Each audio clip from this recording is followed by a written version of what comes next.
Welcome to the Marriage Counselor's Corner. Right this way. Your therapist will see you shortly. In the meantime, sit back, kick your feet up on the couch, and get ready to focus on adding very valuable tools to your marriage toolkit. And now your host and marriage counselor, David Taylor. What's up, guys? My name is David Taylor, and I am your host. Welcome back, guys, to another episode of the Marriage Counselor's Corner podcast. This is episode number 7. And guess what? We got a boatload of information to talk about today. So I want you guys to get comfortable, strap in, because this episode is a doozy. I'm just going to forewarn you. But anyway, before I get there, let me go through the formalities of just saying welcome again to the Marriage Counselor's Corner podcast. This is your place where you can get credible and tangible marriage-related information from a licensed mental health counselor. Now, over the past 19 years of my clinical experience, I have discovered the things that work to make your marriage healthy. So see these episodes as a masterclass in marriage, where I take a psychological and practical approach to marriage education and enrichment. Now, as I said already, this is episode number 7, and in today's session, I am going to be discussing a topic that is very, very important to your marriage. In fact, this information is so important that not knowing this can extremely be detrimental to your marriage as a husband and as a wife. Today, in this episode, I am going to be discussing the 5 P's to masculinity. Now, if you've ever heard me do a teaching on this, which if you've been in any of our coaching programs or sat in on any of our live streams, and you've heard me talk about this, you know this information is pretty important and it's weighty. So I'm going to go ahead and dive right in and talk about these 5 P's. Now, actually, I do want to say this.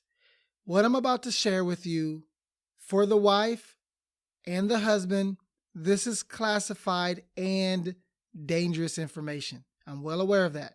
Now, if you're a wife and you're listening to this, take this information and use it appropriately.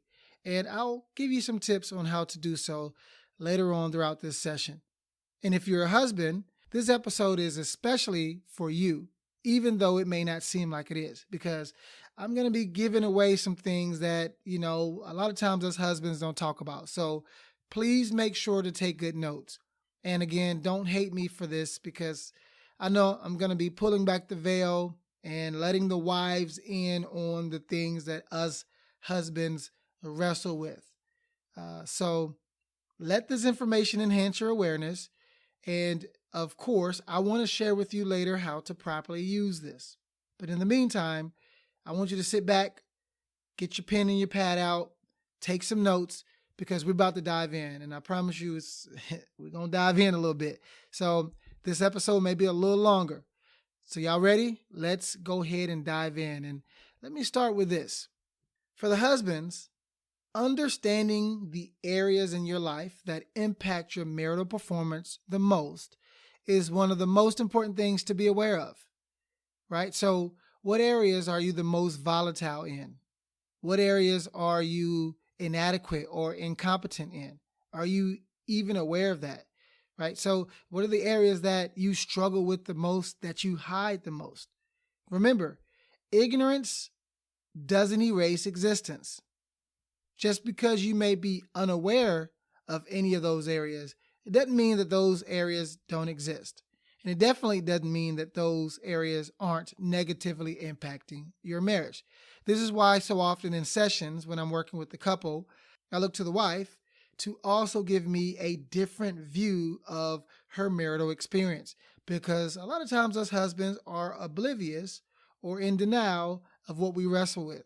So that's why understanding the 5 P's is so crucial to your development as a husband and how you position yourself as a wife.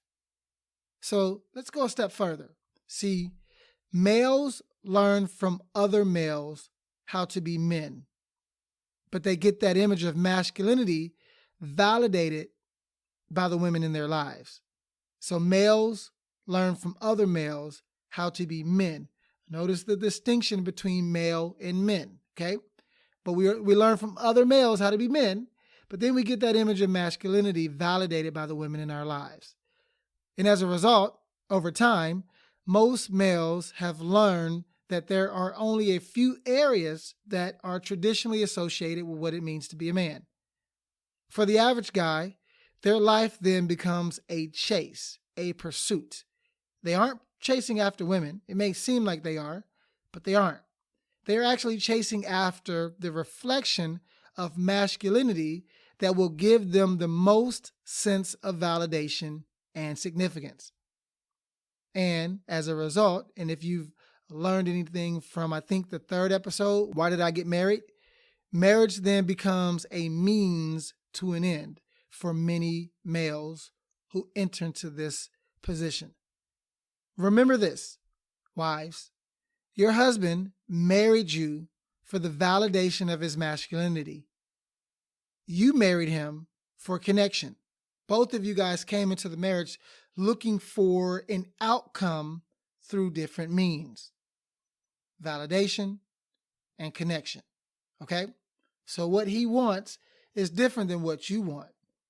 And by the way, I was guilty of this as well, right? This is why I tried to create the most creative proposal. That's why I went above and beyond and spent thousands of dollars on a wedding ring for Mandy. And it's also why I said the most poetic vows in front of her family and friends during our wedding, right? I was poetic. I mean, I put on a show. It was a presentation because this gave me the most sense of validation. And she felt the most connected, right? Now, this isn't wrong in and of itself, but it does mean that this has tremendous implications on your marriage. That means that how he approaches and uses the marriage will be completely different than how you approach and use the marriage. The things that motivate and trigger him inside the marriage will be different than it is for you, the wife. To take this point to the next level, let me say this statement. Men know what women want. Okay? I'll put a period there.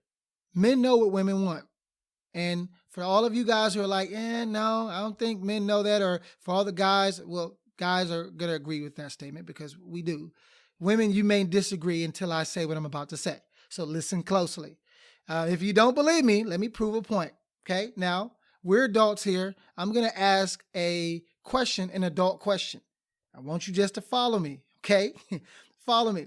And when I used to go and do my public speaking events, which I can't wait to continue to do so, but when I used to do that more frequently, if I were in an audience or if I were in an engagement, speaking engagement where there were predominantly women and we were talking about relationship-oriented things, I would ask this question. And here's how it goes. Let's say you have two identical twins. Like for the women, you have two men. They are identical twins. They look exactly the same. Everything is exactly the same. Their height, their hairline, their income, their moral compass, their integrity, their spiritual awareness, their education, how much they make, everything is exactly the same. The only difference is one glaring thing. Y'all ready for this? The difference is one of the twins has a 3-inch penis and the other twin has an 8-inch penis. Now, if you're being honest, which one of those guys would you be the most attracted to quicker, right? Which one of those would you be attracted to just upon first inspection? The guy with the 3-inch penis or the guy with the 8-inch penis? Now, if you're being honest, like most women are when they are proposed this question, they'll naturally and instinctually say the guy with the 8-inch penis. Now, why is that? Right? And I know the answers. I hear all the answers because it's bigger, it's more to work with, ... right? And guess what? We know, men know that women prefer bigger, faster, and stronger. It doesn't have to just be penis size. That's part of it. Women prefer bigger, faster, and stronger. And to go a step further, men know that women prefer the illusion of safety and security that comes with bigger, faster, and stronger, even if it turns out that it's a mirage. They still prefer the illusion of safety and security, right? So men know that women instinctually will choose the guy that looks more fit to provide, to protect, and to produce. Men know that. And men, because they know this truth, it is actually impacted, and I'll go a step further to say it shapes how we see what masculinity really is. Even if it's true or false. We don't really care if it's true or false. We just want to make sure that this image of masculinity works. And we have learned over the years from childhood on up. And listen, I could tell you stories of just in middle school, receiving the message that bigger was better, bigger was more preferential. Okay. I'm not even going to bore you with the stories, but I could tell you more stories. But the point is, men know that women prefer bigger, faster, stronger. And this is why it helps to shape how men see masculinity. And that brings me to the 5 areas that males traditionally associate with masculinity. There's only 5. Okay? There's only 5 areas that most guys traditionally associate with being a man. And these happen to also be 5 areas that most husbands, if they're unaware of this, will wrestle with inside of their marriage. Right? And if they're unaware of this, it will have tremendous implications and impacts on how they show up, how their wife shows up, and how they interact inside of the garden of their marriage. So I want to talk a little bit about the 5 P's. These 5 P's, I'll call the 5 P's to masculinity. And I want you to take a minute before I dive into the 5 P's. And I've already given you one, or actually I've given you a few, but I want to take a minute to see if you can guess what those 5 P's are. So take a second and write down what you think the 5 P's are. Now, when I say 5 P's, each of these words will start with the letter P. That's what I mean by 5 P's. So write them down, and let's go ahead and get started with the first P. So if you didn't do this, the first P is for penis. And think of these things as the order, not necessarily of importance, but the order of impact. So this first one is at the bottom of the pyramid. The last one is going to be at the top of the pyramid. It's the most difficult for a man to really capture. But think of these things like Maslow's hierarchy of needs. So the first one is penis. The first P is for penis. And for most males, they equate penis size with masculinity. Now, I need you to hear me clearly because I'm going to use the word penis, but I'm just not referring to his actual member. Okay? Most men equate having a penis with being a man, right? So most guys will equate having a penis with being a man. And to go a step further, they equate having a penis with dominance and power. So if you put power as one of your P's, put power underneath the penis umbrella, okay? But they equate having one with dominance and power. And very quickly, they learn, or I'll say we learn, that the size of a guy's penis equates to the level of his masculinity. And on a deeper level, their self-worth is found only in their ability to please and be accepted by others. I know I just stretched that point way out. I went from 0 to 10. But here's what I'm really trying to say is, like, again, he's not wrapped up always in the size of his penis. That's not what I'm saying. Hear me clearly. I'm saying use penis for the size of his muscles, for how tall he is, for how deep his voice is, for his hand size, his shoe size. So penis represents not just the size of his member, but him, how he perceives himself as a dominant, strong man. Okay? So on a deeper level, men often feel that their self-worth is found only in their ability to please and be accepted by others, which is why most males will wear the mask of masculinity. Think back to when you met your wife, or wives, think back to when you met your husband, right? Think about the mask. Think about how he presented himself. Guys, if you're honest, think about how you presented yourself. I know I had a nice looking mask on. I ain't gonna lie. My mask was nice, right? And I wanted Mandy to see the mask and see that was me, even though it was a mask, right? So again, we learned very early in our childhoods that size, strength, speed equals dominance, speed equals power, strength equals power. Put 5 10-year-old boys in a room and you will see them jockeying in the order of hierarchy. who's the strongest, who's the fastest, who can jump the highest, right? Who's the smartest. They will be jockeying for position in terms of dominance. It's how guys are. You put 5 girls in the room, they ain't going to be jockeying for who's the fastest. Now, they're going to gossip, they're going to talk, they're going to do their things, but they're going to be coming up with dances and different moves and talking about people, but they ain't going to be in there wrestling to see who's the fastest, or arm wrestling, or jumping to see who can jump, who can touch the ceiling, right? They're not going to be doing that. That's what guys do. That's what boys do, right? Because they learn early. It's all about dominance and power. Who's the strongest, right? And that doesn't leave them when they get older. It just looks different. So keep that in mind. Let me go further. Also, most guys often feel the need to disprove their inadequacies. See, now this is, I'm taking the wives behind the veil. Men have 2 great fears: the fear of inadequacy and the fear of incompetency. And so most males will often feel the need to disprove their inadequacies and disprove their incompetencies because they know women don't like weak men. Okay.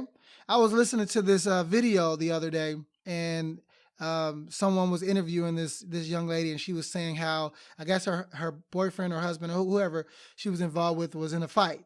And I guess he was a professional fighter, but the way he was losing, the way he, I guess, tried to defend himself with his arms was a turnoff for her because she felt like it was a sign of weakness. Never mind the fact that he was losing. She wanted him to lose like a champ, like to go down swinging, flipping up his middle finger to say, look, screw everybody. I'm going to go out swinging. But instead, he was kind of protecting himself. And I guess he looked kind of childlike in his defense. And that was the greatest turnoff for her. Men know this about women. And so they don't want to show weakness. They don't want to show any area of vulnerability. And this is what penis is all about. Most men truly want to be seen as capable, as strong, and as masculine as they can possibly be. And as men, we try to see ourselves the way we would like others to see us. This is why we wear the mask, because we think other people, when they look at us, will see the mask that we wear when we look at ourselves in the mirror. So, whatever image I want you to see when you look at me, that's the image that I become. And even if that is not who I truly am, I will work hard to wear the mask so that you don't have to see my true self. And so I call the mask your ideal self. This is the ideal version of yourself, your prime self, the way that you really want people to see you. You don't want to show them your true self, right? And most men are constantly seeking to fit the bill and match the mold, and will do so as long as their weaknesses are not exposed. And even when their weaknesses are exposed, they'll ignore it, or they'll defy it or deflect it. They won't accept weakness. It's kind of not what it means to be a man, right? So they're not going to say, hey, no, I'm weak in this area, or you're stronger than me in this area. They're going to find other areas to overcompensate in. So I want you to remember this concept. This notion of penis is more about his skewed perception of himself and less about his actual penis size. Again, that's incorporated in there, but men, they find ways to overcompensate. So it's not really just about the size of his member, because you won't really see that all the time, of course. But this perception of how he wants to be seen, this is more about that. So for some husbands, listen, when you don't feel validated in the home, guess what? You go outside the home to get the validation that you desire. And wives, if he struggles to feel significant in the home, he will go to other people, other places, and other things to capture that sense of significance. Because remember, he's married to feel validated in his masculinity, and he desires to feel significant. So in a sense, his insecurities will become the very shell that he hides in to avoid you. Okay? I see this a lot. So to the wives, please understand that you may at times represent to him a reflection of him that he doesn't want to believe in. You may at times remind him of the things that he has that you don't want. And in his eyes, you remind him that he doesn't measure up. Now, I'm not saying this is true. I'm saying this is what he may see when he looks at you. So he'll run, he'll hide, he will deflect and resist owning that which is contrary to his perception of masculinity. Now, we'll get more on this in a minute. But for now, let's move on to the second P. Now, if you've guessed this correctly, give yourself a pat on the back. The second P is for provide or provision. This concept is all about a man's perception of his ability to be a financial provider. Now, ask any random guy, test this out. Ask any random guy his salary. Women, ask any random guy his salary. Guys, you can do the same thing too. You can ask any random guy his salary, and 90% of the time, I would like to go further and say 99% of the time, but I would have to prove that number. But 90% of the time, he will fudge the number slightly. He will most likely round up to the higher, more socially appealing number. Ask him his shoe size, ask him his height, ask him the length of his arms, right? Like anything. You'll see that most of the time, he will round up, right? Ask any husband what it means to be a man, and his top two answers will be to protect and to provide. And just like with penis, most men equate their ability to provide with their level of masculinity. That's why you will see, wives, your husband go to great lengths to try and make money, especially if the wife is the primary breadwinner. Don't let him get married to a power broker of a wife. He's going to be competing secretly, even though he may not tell you he's competing. He's going to be trying to measure up, and he's going to use you as the measuring stick, okay? And so he will work 2 and 3 jobs, spend hours and hours outside the home just to ensure that he's being seen as a provider. Now, think about that, right? Husbands, understand that notion. Hear the truth, okay? And wives, think about this. You'll see husbands neglect their physical health, their marriages, their families, like I was just alluding to, just to make money. And if they can't measure up to what he perceives you are attracted to, because men know women prefer bigger, faster, and stronger. So if he can't measure up, he will hide himself until he has figured it out. I challenge anybody to go and listen to some of these NBA players, especially after they retire, and listen to them talk about how relationships was like, their interactions with other women. And they will tell you, they call women the work. They call the females that they were interacting with the work. That's how they were labeled. But they'll tell you exactly this notion that the females will go to the NBA games almost scouting, because they know how much these guys are making, millions and millions of dollars. And so it doesn't matter how you look, it doesn't matter how your character is. If you provide, if you have the illusion of provision, what does 50 Cent say? Have a baby by me, baby, become a millionaire, right? Like this notion that like they are attracted to the illusion of provision, even if it comes at a cost, right? That's why so many of these wealthy men have multiple baby mamas, right? Name a celebrity, name an athlete, for the most part, not all, okay, but you get the point. But let me go back. Let me get back on track. So if the wife appears to be concerned about the family's financial position, think about this, husbands, and you've experienced this, some of you guys, I'm sure. I see this in my sessions, that if the wife appears to be concerned about the family's financial position, you will most likely see him become extremely defensive and then focused more so on fixing the problem. And he will deem the problem as, I'm not measuring up, I'm not good enough, I'm not doing enough for her, so I got to figure out how to fix this problem, right? Almost as if he can't hear your concern as just a concern. Instead, he will interpret this as a blow to his ability to provide, a blow to his ability to be a man. And this will most likely trigger him to go into Mr. Fix-It mode as he attempts to escape the feelings of inadequacy and incompetency. See, when the husband struggles as a provider, he has to turn to other things to balance out the scales of his masculinity.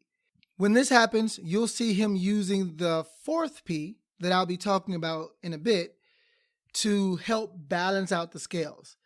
Okay, so I don't want to spend too much time here because I got more to go, but I wish I had more time. I wish I had like another hour, because I would like to really spend some more time talking about this idea of provision and what this really looks like and how you can, what you can do to help in this area. I'll talk a little bit about that, but let me go on to this 3rd P, because this 3rd P is important too.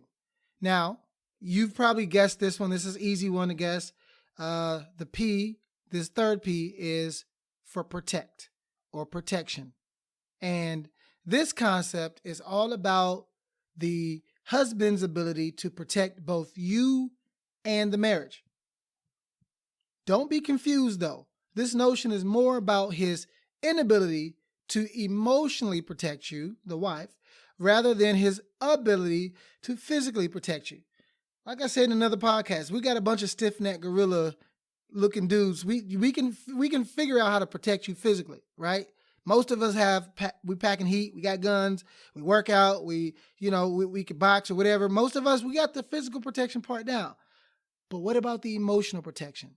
And I have seen in my sessions that this is the area that husbands wrestle with the most. So much so that they will outright say, I don't know how to do this. See, marriage is the greatest equalizer for a man's ego. It is for a wife as well, but I'm just going to focus. This is about the men today, okay? This is the man's turn. Marriage is the greatest equalizer for a man's ego. Marriage exposes most, if not all, of his flaws and makes it very difficult for him to continue lying to himself without being exposed. I know that's heavy stuff, but it's true, right? Marriage is the mirror that shows us our flaws, our inadequacies, our incompetencies. And if you were like me, I rejected what I saw and blamed it on my wife, even though it was me that I was seeing when I was looking at her. Okay? Got to own your mess. See, if he is really a selfish man, like I used to be, marriage will reveal this. If he was a really insecure man, guess what? Marriage will expose this. If he appeared to have a highly sought after trait, despite the reality that he really doesn't have it, well, guess what? Marriage will expose this. One of the main things that marriage exposes is how ill-equipped most men are when it comes to not only managing his emotions, but protecting yours as well. Marriage exposes that. It shows us how much or how less of the skill set we have when it comes to emotional intelligence, when it comes to protecting emotions, expressing emotions, understanding emotions. See, when a husband struggles in this area and when he can't protect you emotionally, guess what? He will feel extremely guilty and shameful because he's knowing he's not doing what he's supposed to be doing. And the problem is that this concoction of guilt and shame in a husband can actually cause him to protect himself the best way he knows how, through anger and aggression. Yeah, we're going there. And as a result, most guys who struggle in this area will find themselves in this vicious cycle of not protecting you, not protecting the wife, and then coping with the resulting guilt and shame with even more anger and aggression that will make it easier for him to hurt you in the future. Not physically hurt, hopefully, but I'm saying do things that will cause more pain, more frustration, more disappointment. Now, before you know it, he has most likely dug himself into a pit that he would rather live in than climb out of. And this is usually when you will hear him say things like, you deserve better, or you deserve to be happy, or maybe you'll be better off with someone else, right? This is typically a husband will go into reluctant mode. And I know I was there because I didn't know how to protect my wife emotionally. And in my mind, I was like, well, perhaps I made the wrong decision. Okay. And I've seen this play out a lot. And sometimes the husband will wrestle with this and he just won't say it because he doesn't really mean it, but this is how he feels. So be mindful of how this impacts the marriage. Let's go to the fourth P. This is an important one as well. This is often an area that we don't necessarily associate with masculinity until, we actually say the word and start to explain what it really means. But the fourth P is for produce or production or productivity.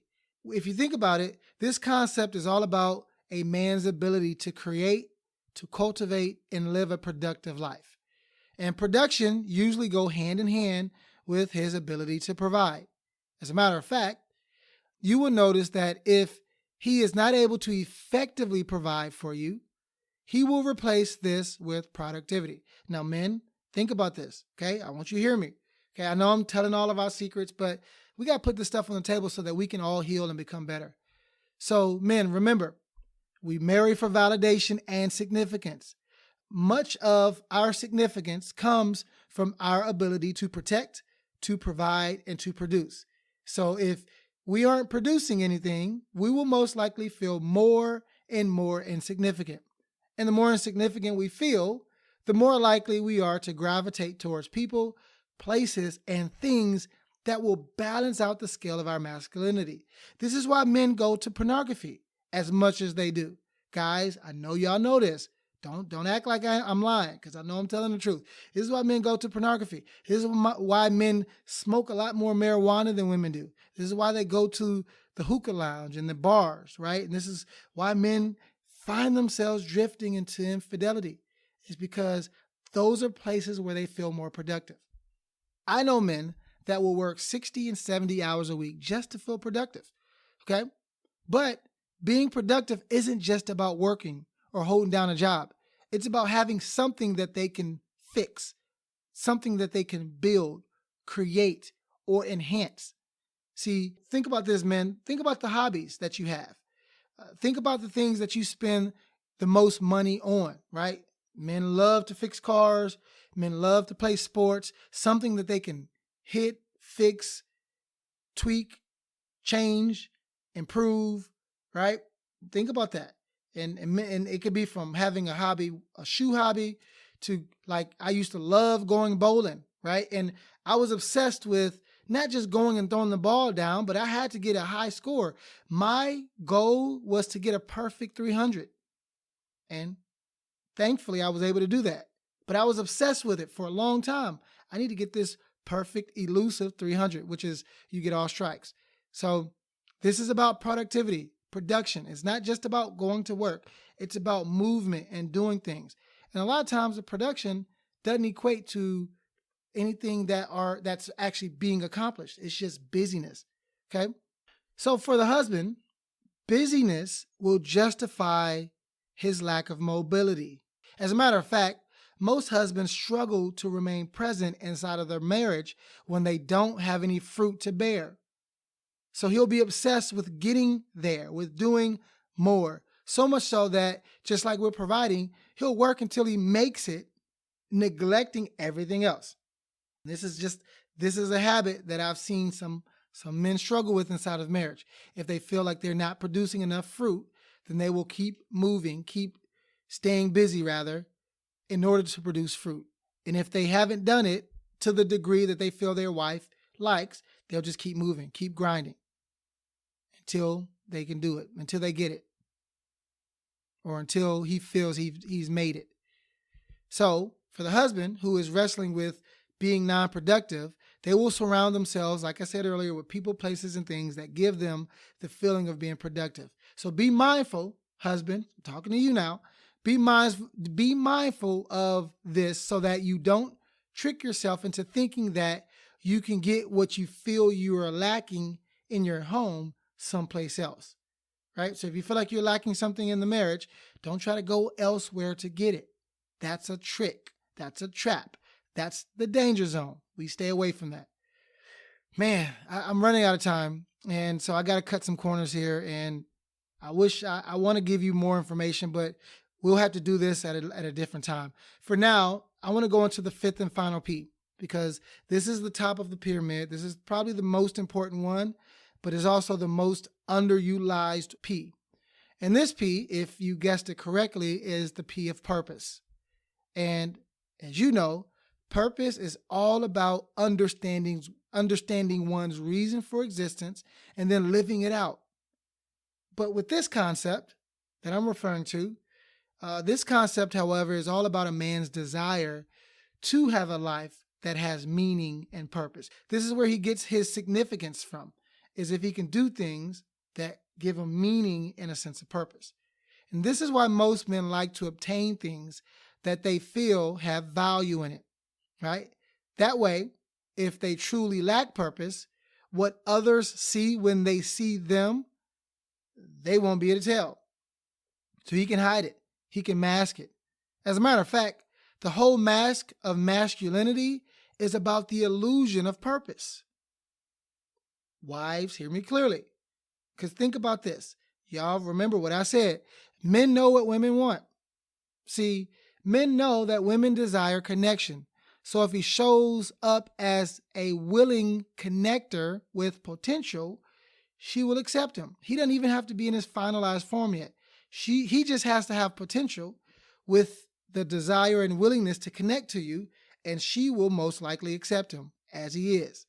And most women, hear me clearly, if you're honest, most women will accept potential with the expectation of fulfilled purpose. And most women are okay not getting the finished product at the beginning. And because of this, men know that they don't have to come fully prepared. They just have to come with the mask of purpose and potential and a promise to connect, and they'll be received. Most men know this. And this is why I believe men mature slower in relationships. Because if we're honest, they get what they want without having to be who they need to be, right? I was, because I do a lot of research on this stuff. So I was reading another interaction that a female was writing about her relationship. And this was like her come to Jesus moment where they had been dating for like 6 months. And she was tired of having to pay stuff for him and the fact that he wasn't being productive and he was just sleeping around the house, playing video games. And so she said, you know what? I'm ending the relationship. I'm no longer having sex with you.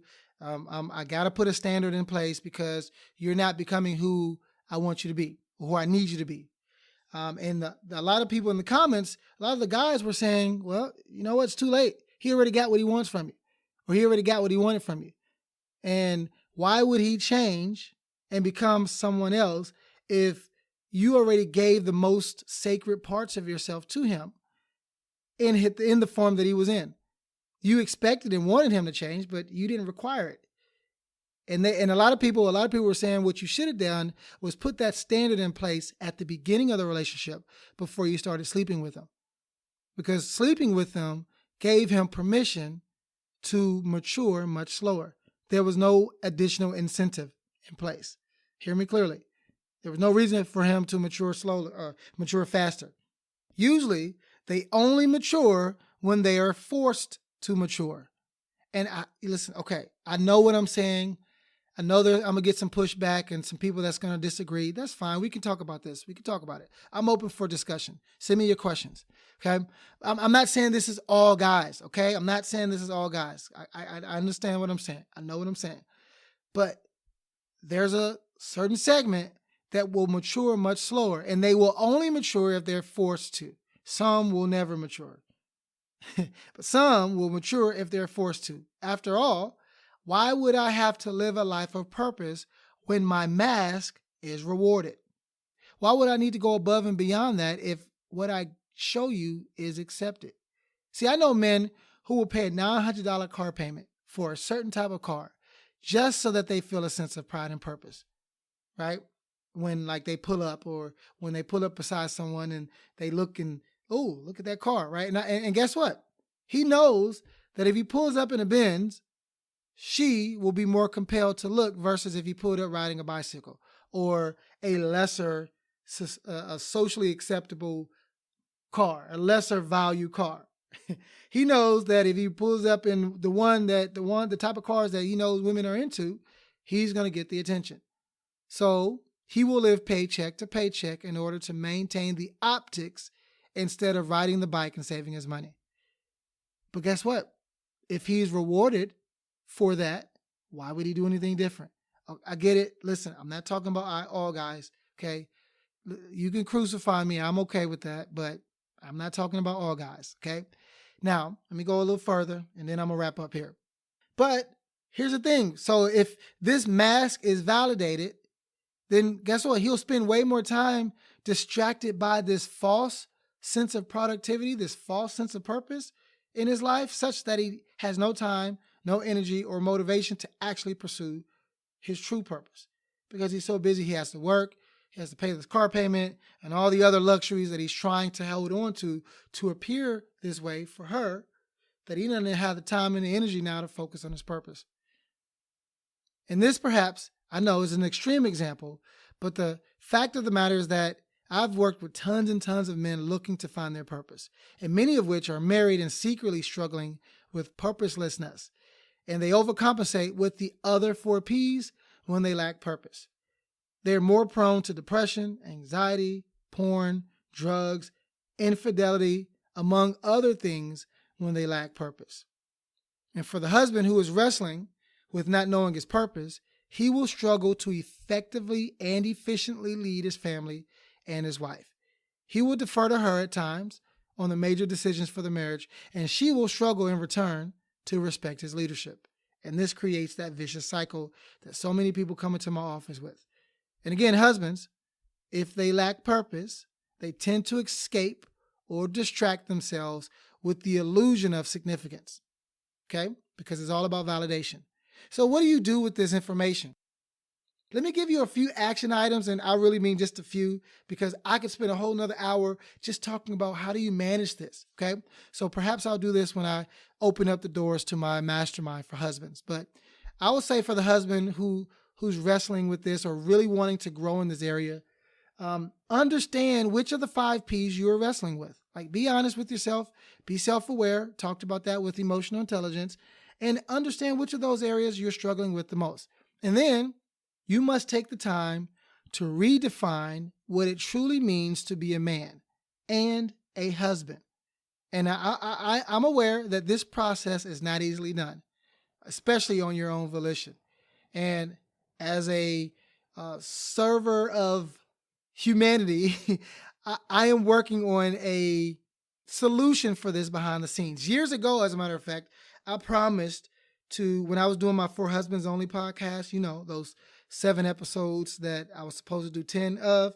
Well, in that, this was way back in 2017, I promised to give a husbands only mastermind called the League of Extraordinary Husbands. And I am happy to say that I am actually pretty close to being ready to share this with the world, especially with all of you husbands. I'm actually curious to know who's still interested, because back then I got a lot of men reaching out saying I'm interested, or emailing me saying I'm interested. But I'm curious to know, of the men that are listening, who's interested in this? Who's interested in some type of mastermind group for husbands where we all convene together? Nobody's higher than the other. We're all convening together, holding each other accountable to grow and expand our ability to be better men, better husbands, better fathers. I'm curious to know who is interested. And by the way, if you are, shoot me an email and just say I'm interested in this mastermind group that you speak of. Shoot me an email at david@mendourmarriage.com, or you can do it at david@marpeservices.com. Any of those will work, because I'll be curious to know who's still interested in something like that, because I'm working on it behind the scenes. The website is pretty much done. I just got to do some finishing touches, and then I'll probably be ready to share it with the world. But that's because us as husbands, we need to connect. We need to hold each other accountable. We need to lock arms, because marriage is important. It's the most sacred position you'll ever have. Okay, so that's something I want you to be thinking about, is focus on the 5 P's. Which of those do you wrestle with the most? And then we need to start redefining what it means to be a man and a husband. Okay, and I'm actually writing a book that will come out in a few years, because I got to finish my PhD first. But so in about 2 years, this book is going to come out, and it's going to be a game changer. Anyway, let me go forward with the wives, and then I'm going to wrap up. So for the wife who's listening to this, I want you to also understand that these are 5 areas that your husband is most likely prone to struggle in. Not all of them, but 1 or 2 or 3, maybe 5, but most likely one of these areas or a few of these areas he's prone to struggle in, and you may not even know it. Okay? Especially if he has not done the work to redefine what it means to be a man and what it means to be a husband. So be mindful of these things. Be mindful of how you may be triggering these areas or exposing these areas. And I'm not saying you shouldn't expose them, but be mindful of how you're exposing these. Is he running from the marriage? Is he running from the responsibility? Does he feel unsafe to be vulnerable? These are all things that I want you to be thinking about and asking yourself. And maybe a future episode, I'll do more, maybe a part 2, because I feel like I have to give you guys more tools, what to do with this stuff. But I'm at 50 minutes, y'all, and y'all have been great for, listening and being attentive. So I don't want to wear out my welcome. So here's what I'm going to do. I'm going to wrap up here. And I'll conclude here, but this is just, we're going to temporarily pause. And then at some point I'll come back and land the plane. Okay. So I want you to go back, write this stuff down. If you haven't, ask me questions. You can always ask a question if you have them. Just go to marriagecounselorscorner.com. And then in the bottom right hand corner, there's a place where you can send me a voice message. It's confidential. It's private. So nobody will know unless you want me to play it on air, because I want to do my Q&A episodes as well. But send me your questions. Even if you have questions about this stuff, but you don't want me to air the questions, but you just want me to answer them directly, send me the questions. Hit me up on Facebook. I'll be available to make sure that I am there to help out. Okay. So anyway, I do want to just wrap up by saying thank you guys for coming in to this long session number 7 of the Counselor's Corner podcast. Join me in the next episode, where, of course, we're going to be talking about another very important topic that you don't want to miss out on. So I want you to make sure that you're sharing this information. Please go and give me a review in iTunes or Apple Podcasts or Spotify or YouTube, wherever you subscribe to this podcast. Make sure that you're giving me a review and a rating. That's the only way more people will have access to this. Okay. So, and share this on social media, share this with your friends and with your groups, and talk about this stuff and ask me questions. Okay. But anyway, I want you to make sure that you're getting this out there to your circle of influence as well. Well, guys, let me stop, because if I keep going, I will keep going. And I just want to say thank you for your time. I look forward to seeing you guys in the next episode of the Marriage Counselor's Corner on the couch. Until then, be safe, be smart, stay out of trouble, and I will talk to you guys soon. Deuces. Thanks for stopping by for your seat on the couch at the Marriage Counselor's Corner. Remember, go to marriagecounselorscorner.com to schedule your next session. Also, don't forget to subscribe to this podcast so that you never miss a session. We look forward to having you back on the couch soon. Bye-bye now.